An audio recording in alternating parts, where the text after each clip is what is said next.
Makapakinig po tayo ng salita ng Diyos. So lahat po tayo yumuko at manalangin. Mahabagin namin Diyos na makapangyarihan sa lahat. Panginoon, maraming salamat po sa kaligtasan na ibinigay niyo po sa amin. At ngayon po, Panginoon, ay iyong bilang mga anak ay nagpapatuloy po sa pakikinig ng iyong banal na salita. At sa oras na ito po, Panginoon, lahat ng mga brothers and sisters na yumuyuko sa iyong harapan, naway tulungan niyo po sila sa kanilang mga panalangin po, Panginoon, at naway agaran niyo po itong masagot. Sa panahon po namin ngayon, Panginoon, ay nakikita po namin yung mga dakilang tanda na iyong ibinigay sa iyong mga alagad at nangyayari po sa panahon po namin ngayon. Naway tulungan niyo po kami na patatagin po namin ang aming pananampalataya at ang aming sarili sa iyong harapan. At sa pamamagitan ng mga tanda po, Panginoon, ay isang tanda na malapit na po ang iyong pagbabalik. Naway sa iyong pagbabalik po, Panginoon, ay wala po kaming kahiyahiyang bagay sa iyong harapan. Kung may mga kapatiran po kami na dumadaan sa mga pagsubok sa kanilang buhay, naway tulungan niyo po sila, Panginoon, na malampasan ang lahat ng kanilang pinagdadaanan sa kanilang buhay Kristiyano. At tulungan niyo po ang bawat isa po, Panginoon, sa kanilang pananampalataya. Dinadalangin po namin, Panginoon, yung papalapit po na Mindoro Bible Seminar. Naway po, Panginoon, samahan niyo po kami, puspusan niyo po kami ng iyong banal na Espiritu, at naway manguna ka po sa amin doon po sa gaganapin pong Mindoro Bible Seminar, at lahat po ng mga maimbitahan po, Panginoon, ay buksan niyo po ang kanilang puso at magtanim ka po ng binhi sa kanilang puso upang maunawaan po nila ang tunay na kaligtasan. Alam po namin na ikaw po ay nagnanais ng lahat ng tao ay maligtas at makarating sa pagkakilala ng katotohanan. Naway ang pasimula ng misyon na ito po, Panginoon, ay buksan niyo po ang iyong ebanghelyo sa lugar na ito. Dinadalangin din po namin, Panginoon, yung mga brothers na nauna na po doon upang mag-prepare po ng para sa Bible Seminar. Naway gabayan, tulungan at ingatan niyo po sila at patatagin niyo po sila sa banal na gawain sa iyong iglesia. Yung mga kapatiran na dumaranas ng kahirapan, tulungan niyo rin po sila, Panginoon, at patatagin sa pamamagitan ng iyong banal na salita. Dinadalangin din po namin, Panginoon, ay mamaya po ay pabalik na po ang aming senior pastor, si Pastor Joy, pabalik na po dito. Naway ingatan niyo po siya sa kanyang biyahe po, Panginoon, at yung kanyang kasamang mission team. Ikaw po ang gumabay po sa kanila at ingatan niyo po ang lahat ng ito. Dinadalangin po namin ang lahat ng ito, Panginoon, sa pangalan ng iyong anak na si Jesus namin, Panginoon at tagapagligtas. Amen. Okay po, so buksan po natin yung ating Biblia sa ikalawang Pedro. Sa ikalawang Pedro po. Chapter 1. Ikalawang Pedro, chapter 1, verse 10 at 11. Ikalawang Pedro, chapter 1, verse 10 hanggang 11. So, kung nariyan na, sama-sama po natin itong basahin. Kaya mga kapatid, lalong pagsikapan ninyo na patatagin ang pagkatawag at pagkapili sa inyo, sapagkat kung gawin ninyo ang mga bagay na ito, hindi kayo matitisod kailanman. Sapagkat sa ganitong paraan ay masaganang ibibigay sa inyo ang pagpasok sa walang hanggang kaharian ng ating Panginoon at tagapagligtas na si Hesukristo. So, sa panahon po natin ngayon, grabe na po yung gera sa ibang mga bansa, lalo na sa Israel at saka sa Iran. Ano po? So, napakinggan niyo po ba yung speech po ni Netanyahu? So, hindi sila titigil hanggat hindi sila magwawagi at hindi nila masusupil yung Hamas at saka yung Hezbollah. Di ba po? So, sa pamamagitan ng mga tanda na ito, ay dapat tayo pong mga naligtas, ay patuloy po natin patatagin yung ating pananampalataya at patatagin yung ating puso sa harapan po ng Panginoon. So, para po sa ibang mga tao, yung mga nangyayari sa mundo natin ngayon, ay puro alalahanin na sana hindi darating sa bansa natin, sa lugar natin, yung ganitong gera. Ano po? Pero yung tension po ng China at ng Philippines, di ba? So, lahat po ay maaari manghantong sa ganito. Kaya yung mga bagay na nakikita natin, sabi ay ito ay pasimula pa lamang, no? Hindi pa po ito ang wakas. Pero darating sa panahon na magkakaroon ng matinding kapighatian. So ito ay pasimula pa lamang. So bilang isang Kristiyano, so para sa atin, na-excited po ba kayo kapag nangyayari ito sa atin? Yes. Napaka-excited dito dahil alam natin na malapit na pagbabalik ng Panginoong Jesucristo. Dahil hindi na po natin mararanasan yung nararanasan nila. Di ba po? Yung nararanasan ng mga tao doon po sa ibang mga bansa. Di ba? Very excited po ito sa lahat ng mga Kristiyano. Dahil mamimit na natin ang Panginoong Jesucristo at ang lahat ng mga Kristiyanong nauna po sa atin. And then doon ay sa langit makipag-fellowship tayo sa mga brothers and sisters. And then kay Moises, sa Panginoong Jesucristo. Di ba po? Napaka-excited. Pero tayo pong mga natira at nandito pa sa mundong ito, so habang hindi pa po bumabalik ang Panginoong Jesucristo, so dapat po natin lalong patibayin at lalo pa tayong lumapit po sa Panginoon. Kaya lahat tayo, dapat dito po sa loob ng church, ay tuloy-tuloy yung ating gawain sa Panginoon. Kaya dito sa nabasa po natin sa verse 10, sabi po dito, kaya mga kapatid, lalong pagsikapan ninyo na patatagin ang pagkatawag at pagkapili sa inyo, sapagkat kung gawin ninyo ang mga bagay na ito, hindi kayo matitisod kailanman. So, dito po sa loob ng church, maaari magkaroon tayo ng katitisuran. Tama po ba? Magkaroon tayo ng katitisuran, pero sabi dito, lalong pagsikapan ninyo na patatagin ang pagkatawag sa inyo at pagkapili sa inyo. Dahil ang diablo po ay kumikilos sa ating mga Kristiyano at sisirain niya yung ating samahan. Sisirain niya yung ating puso. Gagamit po siya ng mahihinang brothers and sisters. Kaya doon po mismo, lahat tayo dapat ay patatagin po yung ating pananampalataya. Kaya kagaya ng nabanggit ko po sa Young Adult Fellowship po kahapon, so yung pagkain natin araw-araw, so halos paulit-ulit lang din. Di ba po? Paulit-ulit lang din yung ating pagkain. Kanin, tapos adobong baboy, adobong sitaw, so gulay, di ba po? So yung words of God ay paulit-ulit lang din po natin maririnig. Bakit? Reminders po ito sa atin para mas lalo pa tayong lumapit po sa Panginoon. Di ba kagaya po ng mga propeta sa Old Testament, kapag nagkakasala yung mga Israelita, sila po ay nire-remind sa pamamagitan po ng mga disiplina, and sa pamamagitan po ng mga propeta, pinapahayag ng mga propeta yung sinasabi ng Diyos sa kanila. Kaya lumalapit po sila ulit. Kaya ganoon din po sa atin, bilang anak ng Diyos, ay patuloy po tayo sa pakikinig ng salita niya. Sa pamamagitan nito yung ating mga naririnig, ay nire-remind din po tayo ng Diyos. Nire-remind po tayo ng Diyos. Bakit? So, sabi dito, lalong pagsikapan ninyo na patatagin ang pagkatawag at pagkapili sa inyo. So, maraming mga tao sa panahon po natin ngayon na nakapakinig na po ng words of God. Pero, hindi po sila nananatili at hindi sila nagpapatuloy sa kanilang Christian life. Kaya tayo, habang nananatili tayo, kailangan patatagin natin yung pagkapili sa atin. And then, bukod pa doon, tayo mga Kristiyano, dapat tayo po mismo ay sa Diyos lamang po tayo tumingin. Sa Diyos lamang po tayo tumingin. Para ano? Para hindi po tayo matisod. Sabi dito, hindi kayo matitisod kailanman. So, ibig sabihin, words of God, i-accept natin sa ating puso, ating narinig, huwag natin ilabas, kundi ipasok natin ito sa puso po natin. Kaya, sa pamamagitan nito, ay hindi tayo matitisod kailanman. Di ba po? Kaya sabi dito, sapagkat, kung gawin ninyo ang mga bagay na ito, hindi kayo matitisod kailanman. No?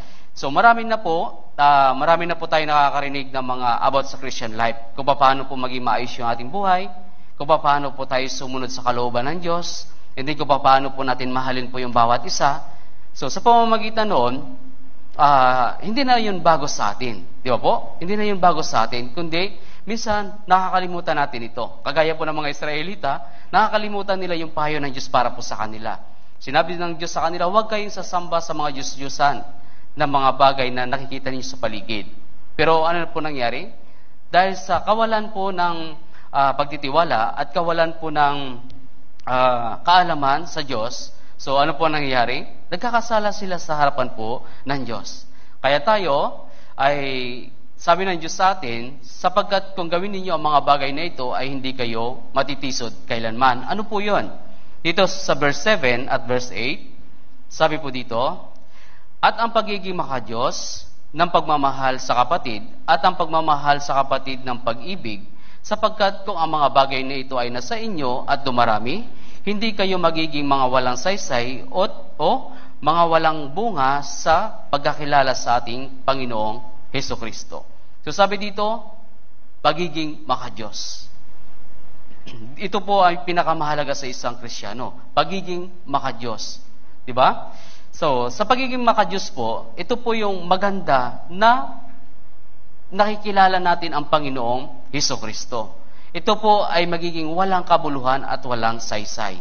So, sa patuloy sa pakikinig ng salita ng Diyos, so nakikilala natin kung ano pa po yung nais ng Diyos para po sa atin at yung ginawa ng Panginoong Hesukristo para sa atin.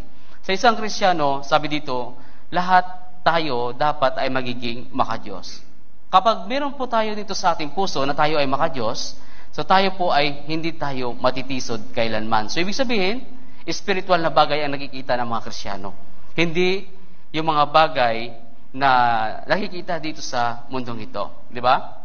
Lahat tayo, nakikita tayo physical. Di ba? Bawat isa sa atin, dapat tingnan natin ito spiritually. Hindi po yung bagay na ginagawa dito sa mundong ito. So, sa mga Pilipino po, di ba sa mga Pilipino po ay lahat makadiyos, di ba po? Pero hindi lahat ng makadiyos ay tama. Di ba? Hindi lahat ng makadiyos ay tama. Pero sa mga Kristiyano, sabi dito, tayo po ay dapat makadiyos para hindi tayo matitisod. Hindi tayo matitisod. So, ibig sabihin, patuloy po natin na pagkakilala po sa Panginoon. Pangalawa, pagmamahal sa kapatid ng pag-ibig. Mahalaga po ito. Tama po ba? Mahalaga yung pagmamahal po sa kapatid ng pag-ibig. Kapag meron tayo nito, hindi natin matitisuran yung bawat isa. Kaya nga sinabi po doon sa nabasa po natin, sa verse 10, lalong pagsikapan ninyo na patatagin ang pagkatawag at pagkapili sa inyo. Sapagkat kung gawin ninyo ang mga bagay na ito, hindi kayo matitisod kailanman. Di ba po? Makadiyos, and then, meron pong pagmamahal sa kapatid. Nakukuha niyo po ba? Yes. Kung tayo po ay may pag-ibig sa isa't isa, so hindi tayo maging sanhi ng katitisuran. Di ba? Kasi yun ang mahalaga na tinuturo po sa atin ng Diyos. Tinuturo po sa bawat isa po sa atin. Kaya nga mag-ingat po tayo kasi bawat isa ay nagkakagatan. Di ba po? Yun po ang kailangan natin gawin. Kaya dapat, sa isang Kristiyano, ay dapat manatili po ito. So, ang Biblia po ay salita po ng Diyos. Ang Biblia ay salita ng Diyos at ang salita ng Diyos ay dapat natin itong tanggapin dahil ito ay mahalaga sa lahat ng mga Kristiyano. Kaya, sa 1 Thessalonica, chapter 2, so tingnan natin, 1 Thessalonica, chapter 2,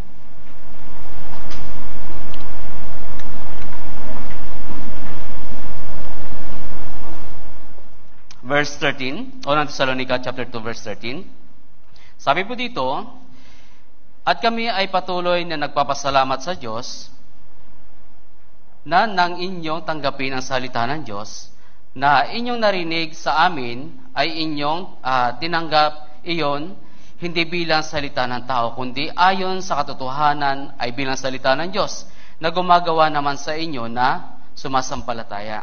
Sabi dito, nang inyong tanggapin ang salita ng Diyos. So, sa simula pa lamang po, nung narinig natin ang salita ng Diyos during Bible Seminar, so doon po natin dandahan na ang salita ng Diyos ay totoo. Ang salita ng Diyos ay nangyayari sa panahon po natin ngayon. So, lalo-lalo na yung mga signs of the last days. Di ba po? So, kailangan yung salita ng Diyos ay lubos nating tanggapin. Lubos natin unawain at lubos natin gamitin sa ating Christian life. So sa pamamagitan ng salita ng Diyos, ito po ay tinutuwid tayo sa ating Kristiyanong pamumuhay at yung ating pananampalataya. Kaya sabi dito, ito ay hindi bilang salita ng tao, kundi ito ay bilang salita ng Diyos na lubos nating tanggapin. Kaya sabi dito, ayon sa katotohanan, di ba po? Ayon sa katotohanan, ay bilang salita ng Diyos na gumagawa naman sa inyo na sumasampalataya. Di ba ang salita ng Diyos ay sinasampalataya na natin? Lalo-lalo na yung ginawa ng Panginoong Jesucristo para po sa atin. Di ba? Sinasampalataya na natin na nakasulat din po dito na ang dugo ng Panginoong Jesucristo ang siyang naglinis ng ating mga kasalanan. Di ba? Past, present, at saka future sin. Yun ay sinasampalataya na natin na wala na tayong kasalanan sa harapan po ng Diyos. Pinatutuhanan ito, di ba? Pinatutuhanan at totoo ito ang salita po ng Diyos. Di ba? Kaya sabi dito, ayon sa katotohanan ay bilang salita ng Diyos. Katotohanan bilang ito ay salita ng Diyos. Kaya ito ay sinasampalatayanan po ng lahat ng mga Kristiyano. Kaya doon po, pinapatutunayan natin na tayo po mga naligtas, ito po ay bunga ng sakripisyo ng Panginoong Hesukristo. Nakukuha po ba ninyo? Tayo na nanatili sa church, tayo mismo ay bunga ng sakripisyo ng Panginoong Hesukristo. Ito ay hindi bunga ng sakripisyo ng mga brothers and sisters, kundi ito po mismo ay bunga ng sakripisyo ng Panginoong Hesukristo. Para ano po? Para tayo po ay manguna sa gawain ng pangangaral po ng salita po ng Diyos. Di ba po? Kaya yun po mismo, yung sakripisyo na ito, nakikita natin na ang Panginoong Jesucristo ay dumaranas ng matinding paghihirap bago tayo maligtas. Bago po tayo maligtas. Kaya doon po dapat ay panghawakan at tingnan natin mabuti yung ginawa ng Diyos para po sa atin. Kaya sa Hebreo chapter 3, verse 14, Hebreo po, chapter 3, verse 14, Hebreo chapter 3, verse 14, sabi dito, sapagkat tayo'y nagiging kabahagi ni Kristo kung ating hinahawakang matatag ang pasimula ng ating pagtitiwala hanggang sa katapusan. Sabi dito, tayo'y naging kabahagi ni Kristo kung ating hinahawakang matatag ang pasimula. Diba? Kaya, nung tayo po mismo na tinawag ng Panginoong Jesucristo, simula nang tayo ay nakaunawa ng ating kaligtasan, bahagi na tayo ng Diyos. Bahagi na tayo ng Kanyang pag-aari. Hindi na po tayo bahagi po ng sanlibutan ito, kundi bahagi at hawak po tayo ng Diyos. So ito po ay isang biyaya na ibinigay po sa atin. Di ba po? So lahat ng nagsasakripisyo sa Panginoong Jesucristo, sa lahat ng banal na gawain, meron po itong gantimpala. Tama po ba? Hindi na po ito bago sa atin. Ilang beses na po natin narinig po yung gantimpala. Pero, saan po kayo nakakarinig na kayo ay nagsacrifice sa ibang mga tao na binigyan po kayo ng gantimpala? Namatay siya para sa inyo, tapos binigyan kayo ng gantimpala. Di ba po? So, ang Panginoong Jesucristo, siya na nga ang namatay para sa atin. Kaya ano ang ating isusukli sa Kanya? Yung ating buhay na natitira dito sa mundong ito. Pero, sa kabila ng ating sakripisyo, sabi niya, pagdating niya, bibigyan niya tayo ng gantimpala. Dala niya yung gantimpala para po sa atin. Ganun ang pag-ibig ng Diyos sa atin lahat. Kaya lahat ng sakripisyo natin para po sa Diyos ay ito ay walang saysay. Kundi meron po itong saysay. Ito ay panghahawakan ng salita po ng Diyos. Kaya sabi dito, sabi ng Biblia, sabi sa atin, kung marinig natin ang Kanyang tinig, ano po sabi? Huwag natin papagmatigasin ang ating puso. Yes, madalas po kasi mga brothers and sisters, kapag tayo po mismo ay nakakarinig po ng words of God, na galing na po dito sa Biblia, so ang salita ng Diyos minsan, matalas. Tama po ba? Sobrang talas. Kaya minsan, yung puso po natin nasusugatan. Kaya sabi ng Diyos, pag marinig natin ito, sabi dito sa verse 15, kaya na sinasabi, ngayon, kung marinig ninyo ang Kanyang tinig, huwag ninyo papagmatigasin ang inyong mga puso na gaya ng sa paghihimagsik. Kaya sabi dito, kung marinig ninyo ang Kanyang tinig. Yes, kasi sa pamamagitan ng salita ng Diyos, tinutuwid tayo sa ating mga daan. Tinutuwid tayo. Kaya sabi dito, kung marinig ninyo ang Kanyang tinig, huwag ninyo papagmatigasin ang inyong puso. Yes, kung ating papagmatigasin ang ating puso, paano tayo mag-grow? Paano mag-grow yung ating Christian life? Kung ating papagmatigasin yung ating puso. Kaya minsan sa ganitong sitwasyon, kahit sinasabi na po sa atin ng Diyos na ganito, ay mas parang masakit sa puso. Tama po ba? Yes, kahit nga rin po kami, kapag nagbabasa po ng Biblia, ay masakit din sa puso kapag tayo ay nakapagbabasa ng Biblia. So, doon po mismo, minsan, pinapalo tayo sa pamamagitan ng kanyang salita. Di ba po? Sa pamamagitan ng kanyang salita. Kaya dapat, sabi dito, lubos natin itong tanggapin at lubos natin itong unawain, sabi ng Diyos. Di ba? Kaya, hindi tayo, marami pong mga kabataan ngayon, halimbawa lamang, marami pong mga kabataan ngayon, kapag pinapagalitan ng kanilang magulang, ano po nangyari? Nagiging rebelde. Naging rebelde sila sa kanilang magulang. Di ba po? Pero ayon sa Biblia, yung turo ng magulang ay dapat tanggapin. Ito ay nagpapatuturo sa atin para ituwid tayo. Kapag pinapalo tayo ng ating mga magulang, ito po mismo ay pagmamahal. Di ba po? Pagmamahal, hindi niya po tayo pinapabayaan. So, ganun din po yung Diyos.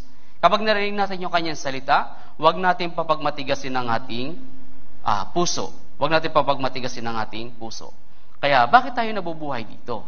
Bakit tayo nanatili pa sa mundong ito, tayong mga Kristiyano? So, ano ang buhay natin? Anong purpose ng buhay natin kung bakit nanatili pa ang lahat ng mga Kristiyano? So, sa ikalawang Timoteo, chapter 1. Ikalawang Timoteo, chapter 1, verse 9.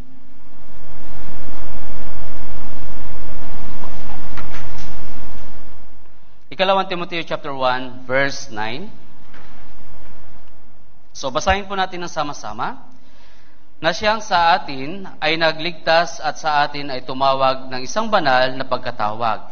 Hindi ayon sa ating mga gawa, kundi ayon sa kanyang sariling layunin at biyaya. Ang biyayang ito ay binigay sa atin kay Kristo Jesus bago pa nagsimula ang mga panahon. So, sabi dito, kundi ayon sa kanyang sariling layunin at biyaya. So ano po ba ang layunin ng Diyos? Kung bakit nabubuhay pa po ang lahat ng mga Kristiyano dito? Diba alam po natin? Tama po ba? Ang layunin ng isang Kristiyano ay tuloy-tuloy pa rin sa evangelism.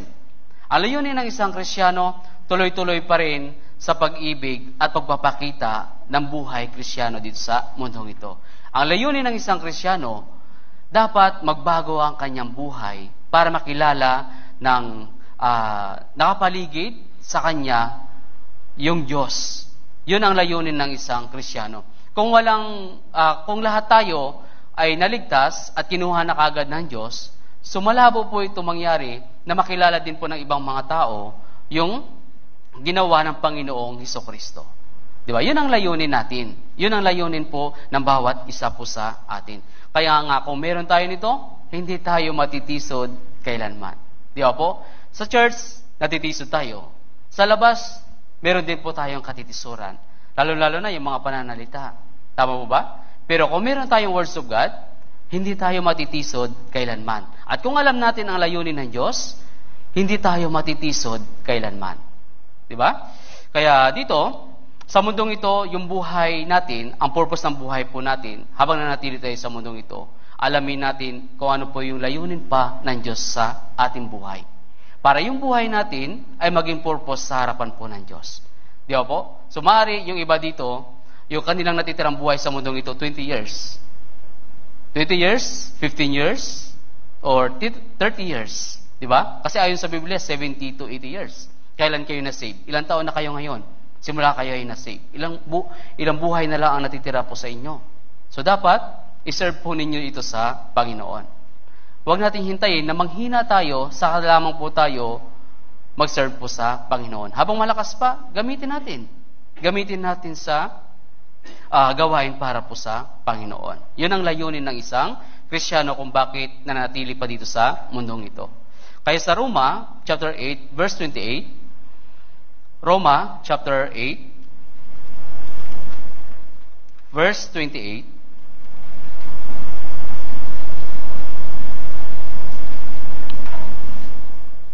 sabi po dito, at nalalaman natin na sa lahat ng mga bagay ang Diyos ang gumawa sa ikabubuti ng mga umiibig sa Kanya, sa kanila na mga tinawag alinsunod sa Kanyang layunin. So sabi dito, sa kanila na mga tinawag alinsunod sa Kanyang layunin. Kaya dito sabi, lahat tayo ay tinawag po ng Diyos ayon sa Kanyang layunin. Kaya nga, nalalaman natin na sa lahat ng mga bagay ang Diyos ay gumawa sa ikabubuti ng mga umiibig sa Kanya. Di ba po? Kaya dito, alinsunod sa kanilang layunin. Yes, di ba yung mga magulang po dito, meron po silang layunin para sa kanilang mga anak. Di ba? So dapat tayo, alam din natin kung ano po yung layunin ng Diyos para po sa atin. Alam po natin kung ano yung layunin ng Diyos para po sa atin. So tinawag tayo layunin para makapagliligtas po ng mga naliligaw na kaluluwa. So dati po, yung buhay natin, hindi natin alam kung ano yung purpose ng buhay natin. Di ba? Hindi natin alam ito nung wala pa po tayo sa words of God, na hindi pa po natin nalalaman yung salita ng Diyos, na papunta pala tayo dun sa impyerno. Pero ngayon, nung nalaman na natin ito, na magkaroon ng purpose yung ating buhay, so sinasabi sa atin ng Diyos yung katotohanan. Sinasabi sa atin ng Diyos kung ano yung gagawin ng isang Kristiyano habang nanatili pa sa mundong ito. Yung layunin, makapagliligtas sa mga naliligaw na kaluluwa. Okay? So balik po tayo sa main verse po natin. So lagyan niyo po ng bookmark. Ikalawang Pedro, chapter 1, verse 10. So babasahin ko po muli. Kaya mga kapatid, lalong pagsikapan ninyo na patatagin ang pagkatawag at pagkapili sa inyo, sapagkat kung gawin ninyo ang mga bagay na ito, hindi kayo matitisod kailanman. So dito po sa nabasa po natin, mga kapatid, sabi po, lalong pagsikapan ninyo na patatagin ang pagkatawag sa inyo. Yes, kasi sa dami ng mga tao dito sa Tanawan, isa po tayong tinawag po ng Diyos. Isa po tayo sa pinili ng Diyos. Isa po tayo sa kanyang pinagkakatiwalaan. Tama po ba? Yes, isa po tayo sa pinagkakatiwalaan ng Diyos. Kaya dito sabi, patatagin natin ang pagkapili po sa atin. Kaya kung meron tayo nito, sabi, hindi tayo matitisod kailanman. Di ba? Hindi tayo matitisod kailanman. Kaya bilang isang mga anak ng Diyos, so ano po ang sabi? Maging isang masunurin na anak. Di ba? Isang masunurin na anak. Yun ang sabi sa atin ng Diyos. Kaya sa 1 Pedro chapter 1 verse 14, 1 Pedro chapter 1 verse 14,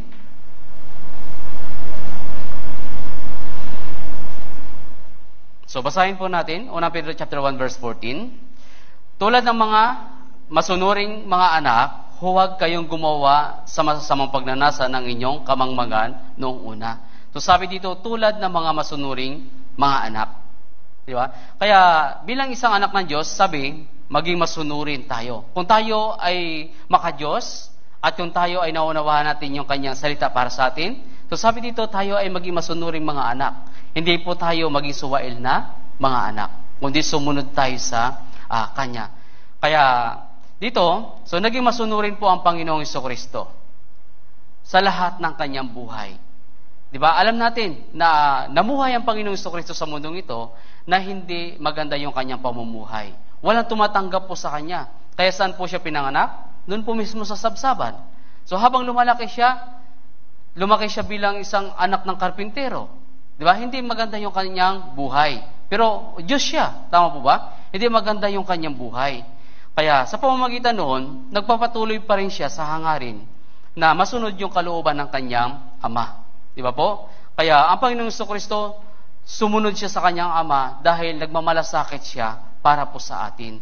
Dahil minahal tayo ng kanyang ama at siya'y minamahal niya rin po tayo. So tayo, tanungin ko po kayo, minamahal niyo po ba ang Diyos? Sigurado? Okay. Yes, lahat tayo. Dapat yung pag-ibig na yan ay dapat manatili sa ating mga puso. Kaya yung pag-ibig na yan, may kapalit. Ano po yun? Yung pag-ibig na yan, isang masunuring anak. Ang pag-ibig na yan, isang halimbawa sa lahat ng mga brothers and sisters. Ang pag-ibig na yan, isang halimbawa sa mga kapitbahay at saka sa mga mahal sa buhay. Sa inyo? Di ba? Yan po mismo, yung pag-ibig na yan. Dapat ipakita po sa kanila. Kaya dapat ang isang Kristiyano, kagaya ng Panginoong Jesucristo, hindi po siya tumitingin sa mga pisikal, kundi tumitingin po siya sa mga espiritu at espiritual na mga bagay. Kaya nga po ano po nangyari? Kahit ang Panginoong Jesucristo, marami pong umaalipos po sa Kanya, hindi po siya natinag, hindi po siya natisod. Di ba po? Yun ang isang halimbawa na sundin ng isang Kristiyano. So ibig sabihin, pinapakita sa atin ng Diyos Pinapakita sa atin ng Diyos na tumingin tayo sa spiritual na bagay. Hindi po tayo tumingin sa mga makalupang bagay. So lahat po ng mga nakikita natin, halimbawa, physical na bagay, nakikita natin ang bawat isa. Tama po ba? Yung ginawa niyang pagkakamali, nakikita niyo po. Tama po ba? Yung mga baluktot na buhay ng isang Kristiyano, nakikita niyo po. Tama po ba? So minsan pumapasok po sa isip po ninyo na nabubuhay ba ang Diyos para sa Kanya? Bakit ganun pa rin po yung Kanyang buhay? Ganun po ba ang pagtingin ng isang Kristiyano? Hindi po. Ang pagtingin ng isang Kristiyano, dapat tumingin siya sa spiritual na bagay. Hindi siya tumitingin sa katitisuran ng kanyang pananampalataya. Hindi siya katitisuran, kundi ikaw mismo ang gumagawa ng sarili mong katitisuran. Bakit? Sa Kanya ka mismo tumitingin Hindi ka mismo tumitingin po sa Diyos. Nakukuha niyo po ba? Yes. Kasi lahat naman po tayo ay hindi pa po perpekto. Lahat tayo ay nakakagawa pa po ng kasalanan sa harapan po ng Diyos. Kaya dapat tayo po mismo ay tumingin tayo sa spiritual na bagay. Kaya nga, sabi dito, kung meron tayong ganito, hindi tayo matitisod kailanman. Words of God. Magiging makadiyos at magiging makapag-ibig sa bawat isa. Kapag mayroon ito, hindi tayo matitisod. Bakit? Dito po sa 1 Pedro chapter 2 verse 21, sabi po dito, sapagkat ukol dito kayo'y tinawag, sapagkat si Kristo man ay nagdusa alang-alang sa inyo, na kayo iniwanan ng halimbawa upang sumunod kayo sa kanyang mga yapak. Sabi dito, sapagkat si Kristo man ay nagdusa alang-alang sa inyo. Yes. Ilang beses na po natin nababasa, pero parang baliwala po ito sa atin. Di ba? Alalahanin natin mga brothers and sisters na ang Panginoong Kristo ay nagdusa po para po sa atin. Sabi dito, na kayo iniwanan niya ng halimbawa upang sumunod kayo sa kanyang mga yapak. Kahit nagdurusa ang isang Kristiyano, so tuloy-tuloy pa rin sa kanyang pananampalataya. Tuloy-tuloy pa rin sa kanyang Christian life. Yun ang isang halimbawa na ibinigay sa atin ng Panginoong Hesukristo. So dapat, hindi siya gumaganti. Hindi siya marunong gumanti sa kanyang mga kapatid. Hindi siya marunong gumanti sa kahit anumang tao. Di ba? Ito ay sabi, maging isang halimbawa. Di ba po? Isang halimbawa na isang pamumuhay ng isang Kristiyano. Kaya, ang Panginoong Kristo po, kahit anong kutya sa Kanya, hindi po siya gumaganti. Di ba po? Kahit tayo din dapat, kahit kinukutya, so dapat ay hindi po tayo gumaganti. Dapat, ito ay pinagpipray. Tuloy-tuloy yung prayer para po sa kanila. Di ba? Minsan, kaya nga sabi, kapag nag-isip ka sa iyong kapatid, o sa kapwa mo, ay isa ka ng mamamatay tao, tatanungin ko po kayo. Sa pamamagitan nito, alam natin na meron, kapag may sama tayo ng loob sa kapatid, ay isang mamamatay tao na tayo. Sa kapwa natin, alam natin na kapag meron po tayong galit, ay mamamatay tao na tayo. Tama po ba? Ang tanong, magpapatuloy pa po ba kayo sa krimeng ito? Ha? Dapat po ay hindi na. Tama po ba? Sabi, may pag-ibig sa kapwa at sa mga brothers and sisters.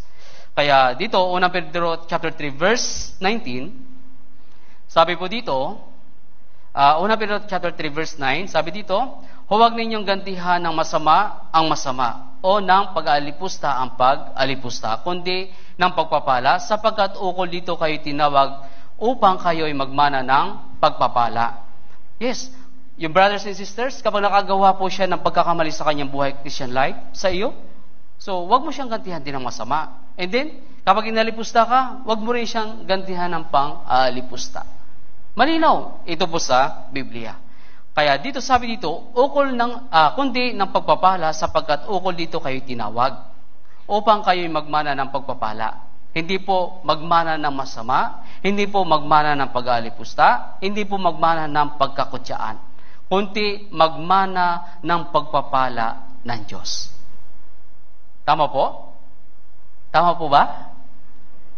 Yes, dapat magmana ng pagpapala po ng Diyos. Kaya nga, ang isang Kristiyano, dapat tanggapin natin yung biyaya ng Diyos para po sa atin. Hindi po lahat ng masasama. Kaya sabi dito, kundi ng pagpapala sapagkat ukol dito kayo tinawag upang kayo magmana ng pagpapala. Kaya 1 Pedro chapter 5 verse 10.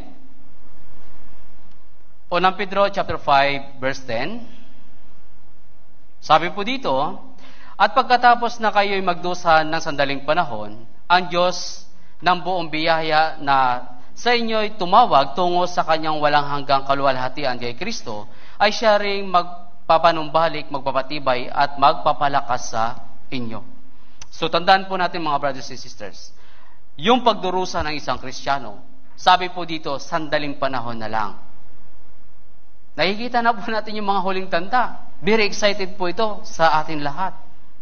Kaya sabi dito, pagkatapos na kayo magdusa ng sandaling panahon, di ba? Sandaling panahon yung pagdurusa ng mga Kristiyano dito. Sabi, ang Diyos ng buong biyaya na sa inyo'y tumawag tungo sa kanyang walang hanggang kaluwalhatian kay Kristo. Di ba? Yes. Gusto ng Diyos lahat po tayo, ang lahat ng mga paghihirap natin dito sa mundong ito ay susuklian niya po ito sa langit. Susuklian niya po ito sa langit. Kaya sabi dito, buong biyaya na sa inyo'y tumawag tungo sa kanyang tungo sa walang hanggang kaluwalhatian. Tungo sa walang hanggang kaluwalhatian. Kaya bilang anak ng Diyos, sabi po dito, tayo ay masunuring mga anak. Naging masunuring anak po ba kayo? Ha? Tanungin ko po kayo. Naging masunuring anak po ba? O 50-50? Ha? O baba sa 50? Di ba po? So, kayo po mag-score ng sarili po ninyo. Kung talaga bang masunuring anak kayo bilang anak ng Diyos. So, maaari lower pa sa 50. Tama po ba? Yes. Pagsikapan ninyo, kahit mga 70 passing score. Ha? Pagsikapan po ninyo na masunod po natin yung kalooban po ng Diyos at masunod natin yung kanyang kondisyon para po sa ating mga Kristiyano. Kaya dapat, ang standard ng isang Kristiyano, ang standard din ng Panginoong Hesukristo. Dapat ganun tayo. Ang standard ng isang Kristiyano ay dapat maging standard po ng Panginoong Hesukristo. Sa unang Tesalonica chapter 4. Unang Tesalonica chapter 4.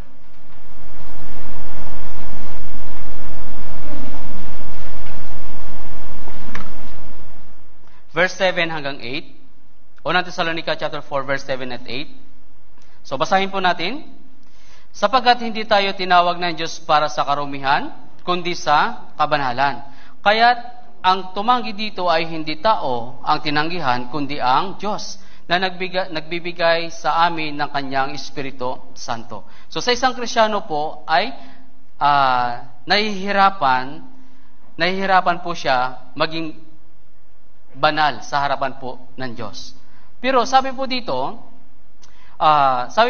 sa atin, tinawag ng Diyos para sa, hindi tayo tinawag ng Diyos para sa karumihan, kundi para po sa kabanalan. Tama po ba? Mga brothers and sisters, wag po tayo maging banal lang sa loob po ng church, kundi sa pamumuhay din po natin. Dapat ganun din po tayo. Di ba po? Tinawag tayo ng Diyos para sa kabanalan, hindi para po sa karumihan. Alam po natin na nilinis na tayo ng Diyos sa lahat ng ating kalikuan, sa lahat ng ating mga kasalanan, pero nakakagawa pa rin tayo ng kasalanan sa harapan po niya. Pero sa pamamagitan nito, ang kabanalan natin ay dapat hindi po tayo mamuhay doon sa karumihan, kundi mamuhay tayo ayon sa kanyang pagkatawag para po sa atin. Kaya kung hindi natin ito ginagawa, yung kabanalan sa ating pamumuhay Kristiyano, sabi po dito, ang tumanggi dito ay hindi tao ang tinanggihan, kundi sino po tinanggihan niya? Ang Diyos. Di ba po? Kaya kung hindi natin sundin ang kanyang nais para po sa atin, so tinatanggihan natin yung Diyos. Di ba? Tinatanggihan natin ang Diyos. Kaya nga kapag mayroon pong banal na gawain, lalo na po kapag may mga Bible seminar, marami pong mga nangyayari sa church na lalo-lalo na po kapag may Bible seminar, so kapag may mga schedule, so dapat ay wag natin hayaan na mamunga sa ating puso yung pagkawala ng gana. No po. Mawala ng gana sa gawain sa Panginoon. Kundi dapat ay mamuhay tayo at mabuhay tayo na tuloy-tuloy sa gawain para po sa Panginoon. Yung Diyos po, pumarito sa mundong ito dahil minahal niya tayo. Dapat tandaan po ninyo lagi yung pag-ibig po ng Diyos. Kahit busy po kayo sa inyong buhay, sa trabaho, so dapat alalahanin po ninyo na ang Diyos ay nariyan. Ang Diyos ay nariyan para kayo ay nanatili yung pag-ibig niya para po sa inyo. Huwag po ninyo tanggihan yung pagkatawag ng Diyos para po sa inyo. Tandaan po natin ang lahat ng ito. Kaya dito, sa verse 3 po, sapagkat ito ang kalooban ng Diyos, ang inyong pagpapakabanal na kayo umiwas sa pakikiapid. Kaya sabi dito, sapagkat ito ang kalooban ng Diyos, ang inyong pagpapakabanal. Kung meron tayo nito, hindi tayo matitisod. Yun po ang sabi. Diba? Kung patatagin natin ito, yung pinanghawakan natin yung salita ng Diyos, so hindi tayo matitisod. So ibig sabihin, patuloy na mumunga at lumalago yung salita ng Diyos sa ating puso. Hindi tayo matitisod. And then sa 2 Korinto, chapter 1, verse 7, punta po tayo. 2 Korinto, chapter 7, verse 1. 2 Korinto chapter 7 verse 1. Mga minamahal, yamang taglay natin ang mga pangakong ito. Linisin natin ang ating mga sarili mula sa bawat karumihan ng laman at espiritu. Ginagawang sakdal ang kabanalan sa pagkatakot sa Panginoon. Sana maintindihan po ninyo yung verse na ito. Sabi dito, yamang taglayin natin ang pangakong ito. Linisin natin ang ating mga sarili sa bawat karumihan ng laman at espiritu. Yes, lahat tayo, meron pa tayong mga sinful nature. Nakakagawa pa po tayo ng kasalanan sa harapan ng Diyos. Pero sabi, matakot tayo sa Diyos. Matakot po tayo sa Diyos kapag patuloy po tayo sa paggawa. Kaya sabi dito, gawing sakdal ang kabanalan sa pagkatakot po sa Diyos. Gawing sakdal ang pagkatakot po sa Diyos. Ang Diyos ay makapangyarihan. Ang Diyos ang gumawa ng kaligtasan para sa atin. Ang Diyos ang gumawa ng sanlibutan. Ang Diyos din po ang huhukom sa mundong ito. Ang Diyos din ang huhukom sa mga taong makasalanan. Kaya tayo, bilang anak ng Diyos, sabi dito, gawin natin sakdal na mayroong pagkatakot sa Diyos. Yung ating pagpapakabanal. Yung ating kabanalan ay dapat nanatiling mayroong takot po sa Diyos. Kaya tayo ay naging kabahagi po ng Diyos. Hindi po tayo naging kabahagi ng sanlibutan.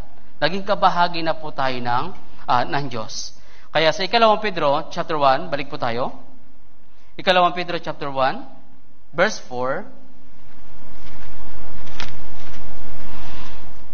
2 Pedro chapter 1, verse 4, so basahin po natin ng sama-sama.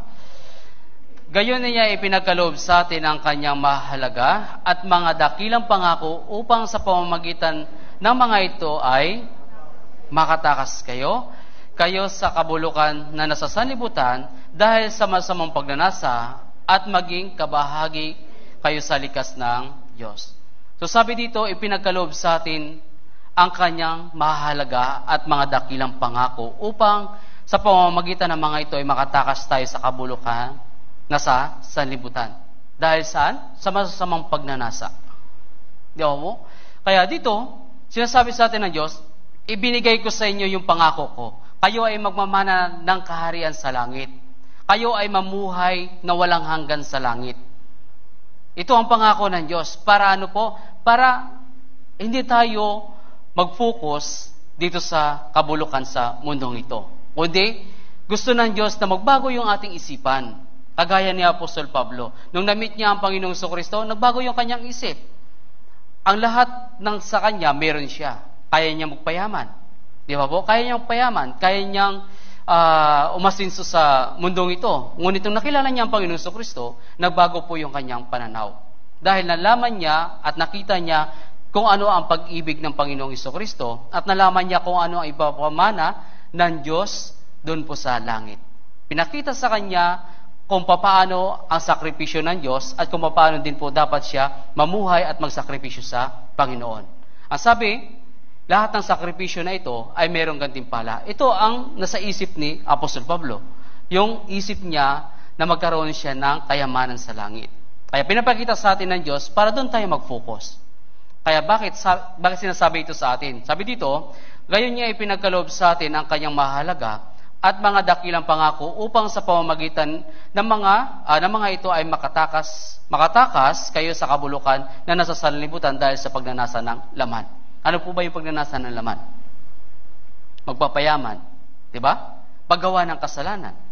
Yun ang pagnanasa ng laman. Pero iba po yung pagnanasa ng Espiritu.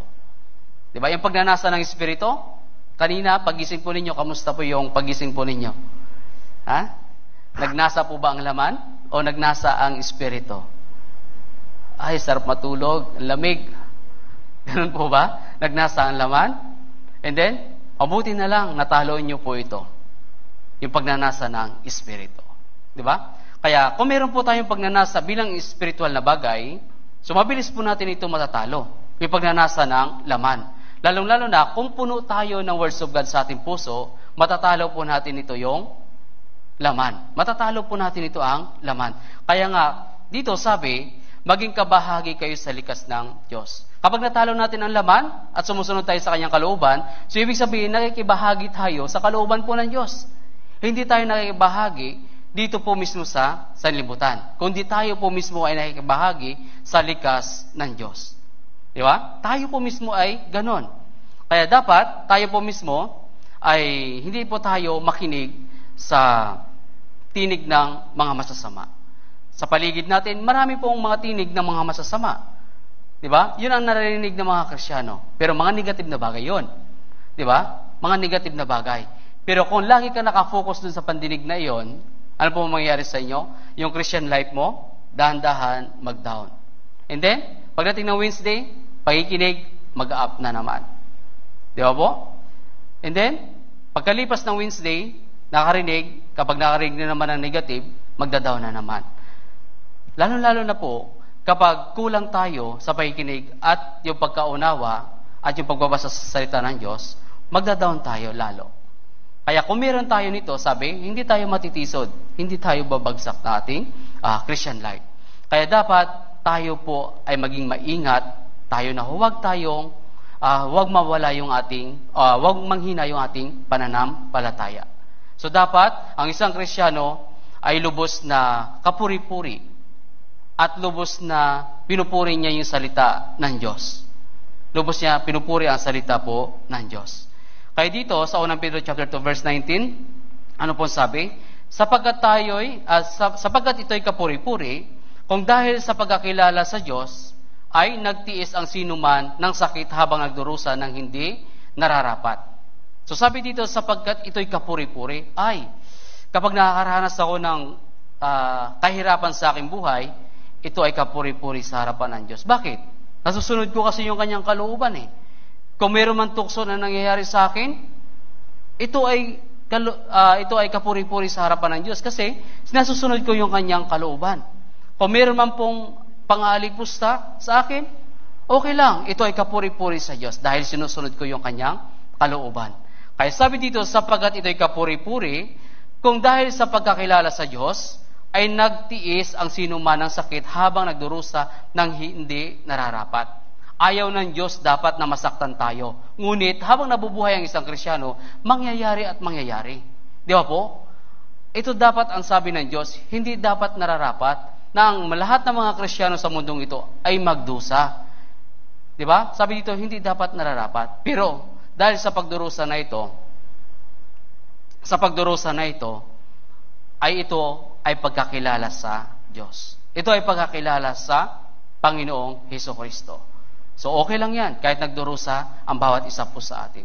Kaya sabi dito, sapagkat ito'y kapuri-puri, kung dahil sa pagkakilala sa Diyos, ay nagtiis ang sinuman ng sakit. Kamusta po yung Christian life? May sakit? May kirot po ba? Habang nabubuhay kayo? Di ba? Sa mahal natin sa buhay, hindi nawawala yan, yung kirot.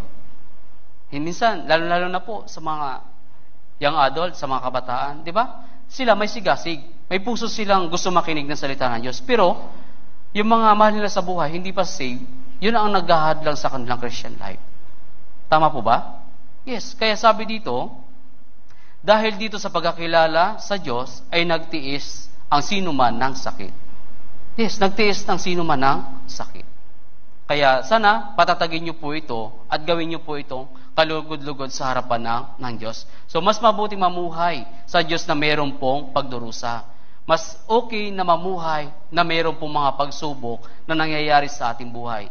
Sa kabila ng mga pagsubok na yan, tanungin ko po kayo, pinapabayaan po ba kayo ng Diyos? Hindi.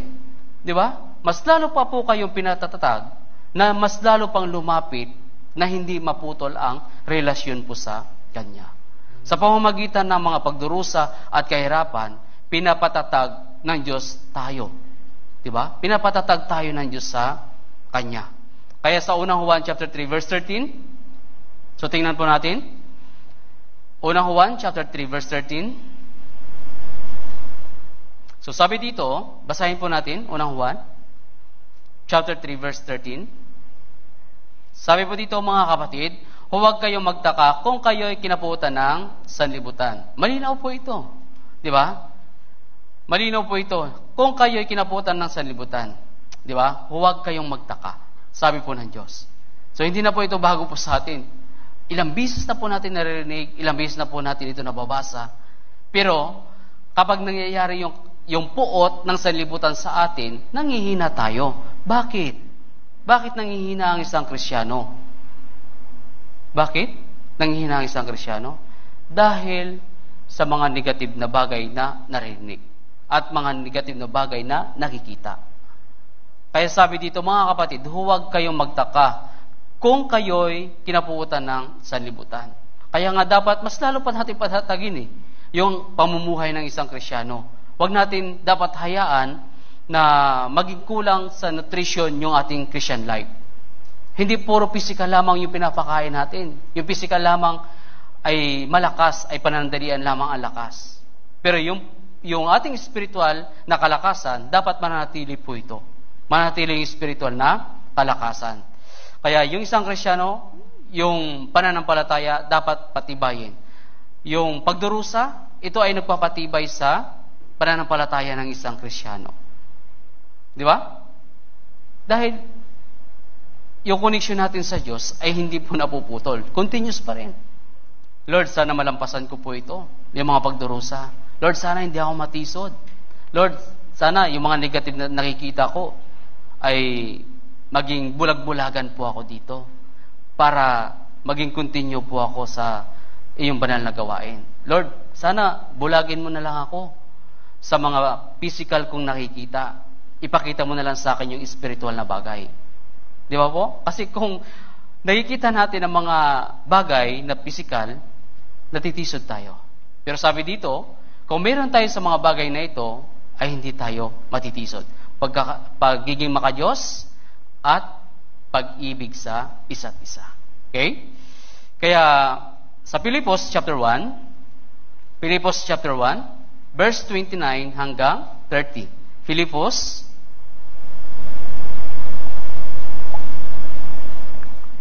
chapter 1, verse 29 hanggang 30. Okay, so basahin po natin. Sapagkat sa inyo pinagkaloob, alang-alang kay Kristo, hindi lamang ang pananampalataya sa Kanya, kundi ang magtiis din naman alang-alang sa Kanya. Yamang tanglayin ninyo ang gayon din pakikipaglaban na inyong nakita sa akin at ngayon nababalitaan ninyo tungkol sa akin. So sabi dito, hindi lamang ang pananampalataya sa Kanya, kundi ang magtiis din naman alang-alang sa Kanya. So, ang bawat isa po ba, mayroon pong pagtitiis? Ha? Mayroon pagtitiis? Mayroon pong pagtsatsaga? Meron po ba? Pagtsatsaga lang meron. Tsagaan ko na lang to. Ganun po ba? Pero pagtitiis, meron po ba? Meron? Sana magbunga sa puso po natin yung meron pong pagtitiis. Okay? Kaya ang Panginoong Jesucristo po ay nagtiis din po siya. Tandaan po natin mga brothers and sisters, meron pong Diyos nagmahal po sa atin. Hindi niya po tayo pinapabayaan. Kahit dumaranas tayo ng ganitong sitwasyon na ating buhay, yung Diyos ay nariyan pa rin para ibigin tayo. No? Yun ang tandaan ng isang Kristiyano. Hindi lamang ang pananampalataya sa Kanya.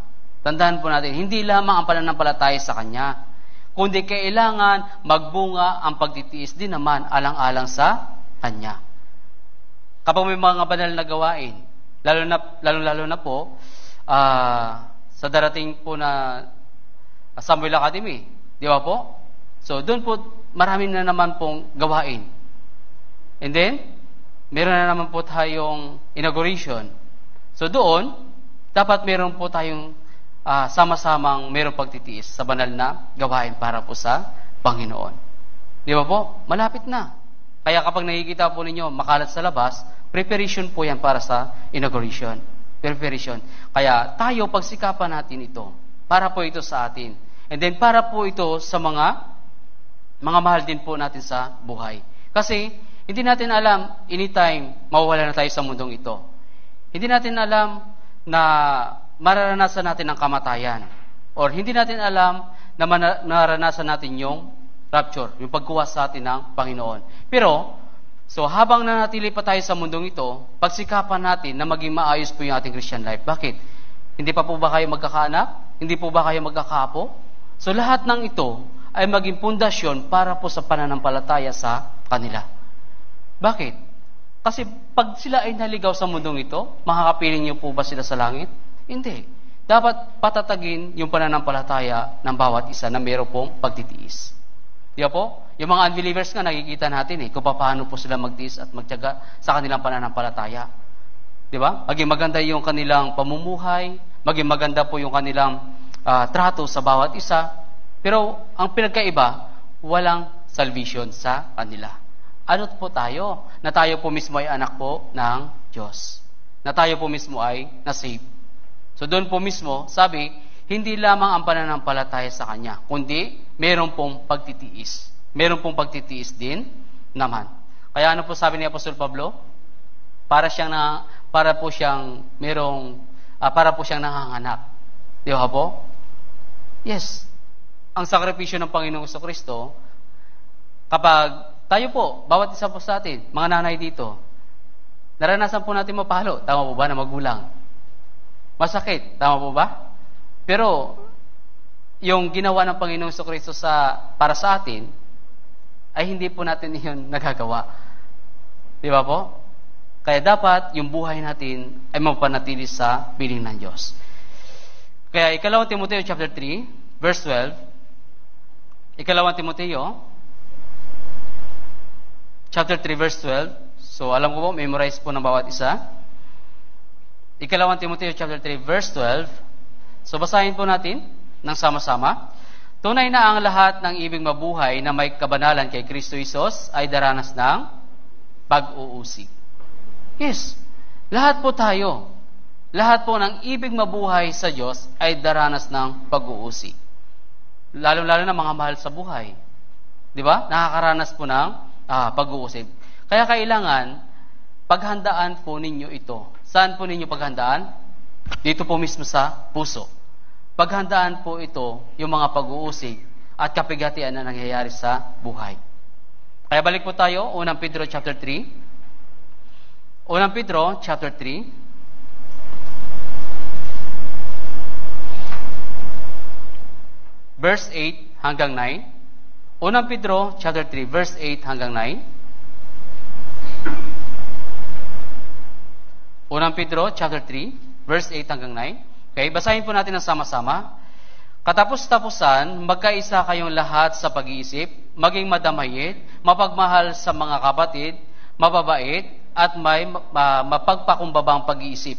Huwag ninyong gantihan ng masama ang masama o ng pag-alipusta ang pag-alipusta, kundi ang pagpapala, sapagkat ukol dito kayo tinawag upang kayo'y magmana ng pagpapala. Sa verse 8, sa verse 9, ito yung nabasa natin kanina. Tama po? Yung verse 8, sabi dito, katapos-tapusan, magkaisa kayong lahat sa pag-iisip. pag-isa sa pag-iisip, maging madamayin.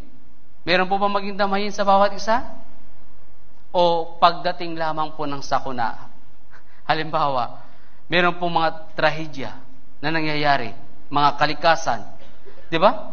Ito ay nangyayari lamang kapag doon naging madamayin sa isa't isa, e din lumabas yung pag-ibig sa isa't isa. Pero, sabi ng Diyos, araw-araw natin itong gawing pamumuhay na maging madamayin sa isa't isa. Lalong-lalo na po sa loob po ng church, sa loob po ng iglesia. Ito po ay makahalaga sa isang pamumuhay ng isang Kristiyano. Mayroong pagdadamayin sa bawat isa. So, kapag mayroon tayo nito, sabi, walang katitisuran, and then, maging bunga tayo, magkakaroon ng bunga at hindi po mawawala ng saysay. Ang lahat ng ito. Tama po ba? Lahat tayo, ang bawat isa sa atin ay nagsasakripisyo para sa Panginoong Jesucristo. Kapag mayroong bungang dumarating, ano po ang nangyayari kapag yun ay nawala? Ano po nangyayari? Minsan nakakapanghinayang. Tama po ba? Minsan nakakapanghinayang. Bakit? Ano pong wala sa atin? Walang pagdadamayan, walang pagmamahal sa kapatid, and then, hindi mabait, and then, hindi mapagpakumbabang isip. Nakikita natin dito sa verse 8. Tama po ba?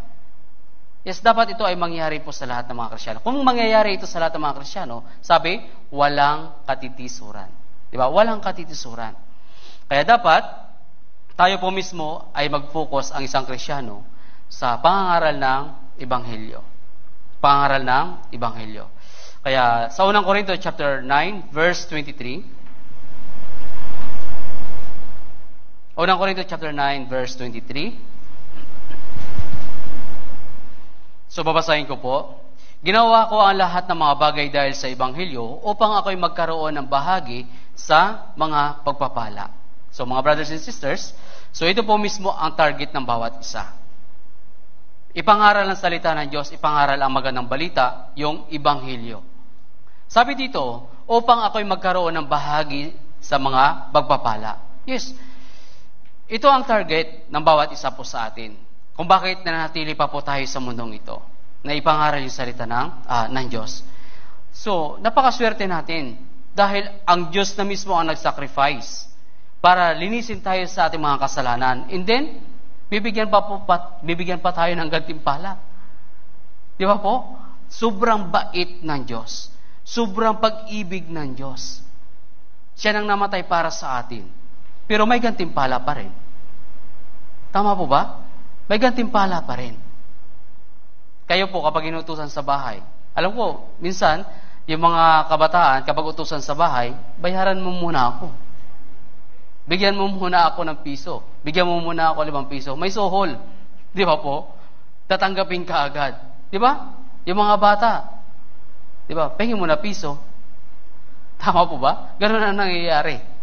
Di ba po? Pero dito, kung tayo po mismo ay nakapokus sa Ebanghelyo, meron pong gantimpala. Ito yung nakita ni Apostol Pablo. Dito ako mag-sacrifice. Lahat ng bagay, iwanan ko. Lahat ng magandang bagay sa mundong ito, iwanan ko. Mamatay ako sa Ebanghelyo, may gantimpala naman ako sa langit. Ang buhay ko sa mundong ito ay pansamantala lang. Temporary lang. Pero ang buhay na walang hanggan na ibibigay ng Diyos, doon ko na nasain na lang sa kabilang buhay. Ganun po ba kayo mag-isip? Mga brothers and sisters, ang pagnanasa ng isang Kristiyano, makalangit. Doon na lang ako mag-enjoy. Doon na lang ako mag-TikTok. Diba? Doon na lang ako mag-games. Doon na lang ako magkantahan. Diba? Doon po mismo, hindi na po tayo mamamatay. Kaya sabi dito sa 1 Pedro chapter 5 verse 10, at pagkatapos na kayo magdusa ng sandaling panahon, sabi ng Diyos, ng buong biyaya na sa iyo'y tumawag tungo sa kanyang walang hanggang kalwalhatian kay Kristo, ay siya rin magpapanumbalik, magpapatibay, at magpapalakas sa inyo. Sabi dito, magpapanumbalik, magpapatibay, magpapalakas. Sino po? Ang Panginoong Hesukristo. Ang Panginoong Hesukristo. So, ibig sabihin, wala ng sakit, wala ng hirap na mararanasan. Wala ng mga pag-uusig na mararanasan. Kaya ang mithiin ng isang Kristiyano dapat ang mithiin natin, magpatuloy po tayo sa ating Christian life. Ito ang mithiin ng isang Kristiyano. Sa Filipos chapter 3, verse 12 hanggang 13. Filipos chapter 3. Filipos chapter 3, verse 12 hanggang 14. So sabi po dito, hindi sa ito'y aking nakamit na, o ako'y sakdal na, kundi nagpapatuloy ako upang iyon ay aking maabot. Kung paano ako ay inabot din ni Kristo Jesus, mga kapatid, hindi ko pa inaaring naabot ko na, ngunit isang bagay ang ginagawa ko, nililimot ko ang mga bagay na sa likuran, at tinutungo ang mga bagay na hinaharap.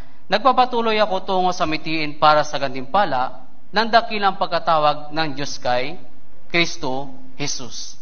So sabi dito, sa verse 12, hindi sa ito'y aking nakamit na, o ako'y sakdal na. Sabi po, kundi nagpapatuloy ako upang iyon ay aking maabot. Kung paano ako ay inabot din ni Kristo. Lahat po tayo ay hinahawakan na ng Panginoong Hesukristo. Lahat tayo ay niligtas na ng Panginoong Hesukristo. Ang target, ano po yon? Ang target po dito, sabi, mga kapatid, hindi ko na inaring naabot ko na, ngunit isang bagay ang ginagawa ko, nililimot ko ang mga bagay na nasa likuran. So, anong sinasabi po dito? Si Apostol Pablo, lahat ng pangarap niya, nilimot niya. Tinutungo niya ang mga bagay na hinaharap. Tinutungo niya ang mga bagay na hinaharap. So, ibig sabihin, si Apostol Pablo, nakapokus po siya sa spiritual na bagay. Hindi po siya nakapokus sa pagnanasa na ng kanyang laman. Hindi ko sinasabi na huwag na kayong mag-aral. Hindi ko rin sinasabi na huwag na kayong mangarap. Kundi, huwag natin alisin sa ating isipan yung future ng ating espiritu. Yung future ng ating spiritual. Huwag natin iyon aalisin. Kaya nga, ang lahat ng mga bagay, sabi ni Apostol Pablo, iniwan ko na lahat. Tutungo ako kung nasaan naroroon ang Panginoong Hesukristo. Tutungo ako kung nasaan ang Panginoong Hesukristo. Ang hangarin po ba ng bawat isa ay ganon? Kamusta po kayo? Ang hangarin po ba ng bawat isa ay mahangad na makarating at makapiling ang Panginoong Hesukristo? Yes. Tumatango kayo pero alam ko pong gustong-gusto niyo na dahil mahirap ang buhay dito sa mundong ito. So wag niyo pong isipin na lalo na sa mga kabataan na wag na kayong mag-aral. Wag na kayong mangarap. Hindi ko sinasabing masama 'yon. Ang masama kapag nililimot niyo ang Diyos sa inyong buhay. 'Yun ang pinakamasama. Okay lang mangarap, okay lang yumaman. Pero wag niyo pong kalilimutan yung Diyos. Kasi ang pagyaman na yan, maaari yan ang pagdating ng panahon na malilimutan po ninyo ang Diyos. Pero sana, mga brothers and sisters, huwag niyo po kakalimutan yung Diyos sa inyong buhay. Yun po ang pinakamalaking katakot-takot sa lahat ng mga Kristiyano. Kaya Colossus chapter 3 verse 15. Colossus chapter 3 verse 15.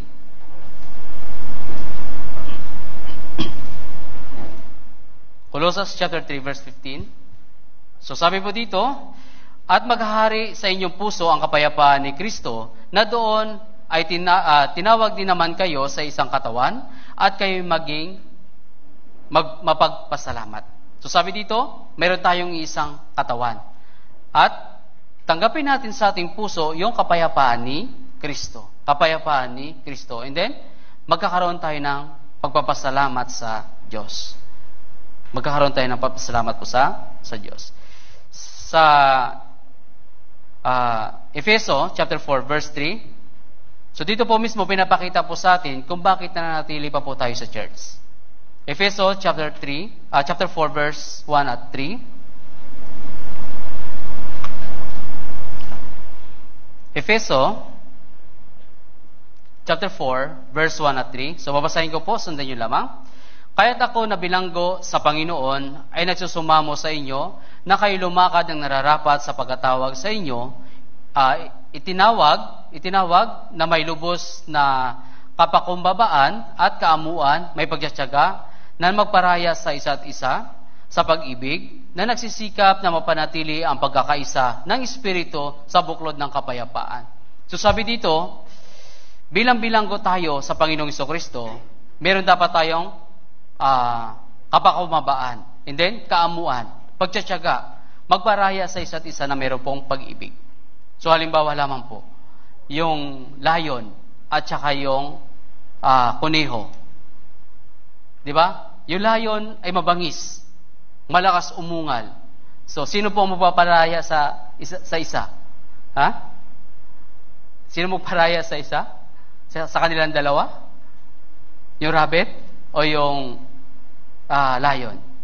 Sino magpaparaya sa kanya? Ha? So, yung rabbit ang magpaparaya. Tama po ba? Kainin mo na lang ako. Damunin mo na lang ako. Tama po ba? Sa church, merong lion. Sa church, merong rabbit.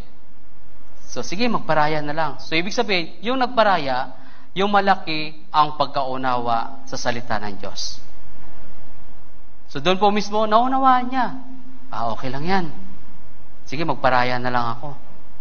Di ba po? So, dapat meron po tayo marunong magparaya po sa isa't isa. Kaya sabi dito, na may lubos na pakumbabaan, kaamuan, pagtsatsaga na magparaya sa isa't isa sa pag-ibig. Kaya balik tayo sa main verse po natin. 2 Pedro chapter 1 verse 10 hanggang 11. 2 Pedro chapter 1 verse 10 at 11. So basahin po natin muli ng sama-sama. Kaya mga kapatid, lalong pagsikapan ninyo na patatagin ang pagkatawag at pagkapili sa inyo, sapagkat kung gawin ninyo ang mga bagay na ito, hindi kayo matitisod kailanman. Sapagkat sa ganitong paraan, ay masaganang ibibigay sa inyo ang pagpasok sa walang hanggang kaharian ng ating Panginoon at tagapagligtas na si Hesu Kristo. So sabi dito, sa lahat ng mga bagay na ipinakita ko po sa inyo at nababasa natin, kung meron tayo noon, sabi, hindi tayo matitisod kailanman. Nakukuha po ba ninyo? So marami na mga verse na nabasa natin at pinakita ko po sa inyo, kung meron tayo noon, sabi, hindi tayo matitisod kailanman. Hindi tayo manghina kailanman. And then sabi dito sa verse 11, sapagkat sa ganitong paraan ay masaganang ibibigay sa inyo ang pagpasok sa walang hanggang kaharian. Masaganang pagpasok sa inyo sa kaharian. Di ba? Sa Sa pamamagitan ng ating Panginoon at tagapagligtas na si Hesu Kristo. Ito ang hinihintay po natin, na dapat lahat tayo manatiling matibay, matatag bilang isang Kristiyano. Kung meron tayo noon, ang sabi, hindi tayo matitisod kailanman. Lahat po ba ng bawat isa ay kailangan tanggapin yon? Lahat ng nabasa natin? Kaya po man tanggapin? Kung kaya tanggapin, sabi po sa verse 10, anong sabi sa bandang dulo? Hindi kayo, ano po sabi? Yes, hindi kayo matitisod kailanman. Sana naunawahan po ninyo at manatili sa inyong puso. So hanggang dito lamang po, tayo po ay manalangin. Dakilang Diyos na makapangyarihan sa lahat. Panginoon, maraming salamat po sa iyong dakilang salita sa oras na ito po, Panginoon. Naway po, Panginoon, ang bawat isa ay patuloy niyo pong gabayan sa kanilang Christian life at patuloy niyo po silang ingatan po, Panginoon. Marami man po mga katitisuran sa aming pamumuhay Kristiyano. Naway po, Panginoon, ay manatili sa amin yung mga bagay na napag-aralan po namin ngayon. Patatagin niyo po ang bawat isa at lubos niyo po silang ingatan. Idinadalangin po namin ang lahat ng ito, Panginoon, sa pangalan ng iyong anak na si Jesus, namin Panginoon tagapagligtas. Amen. So maraming salamat po.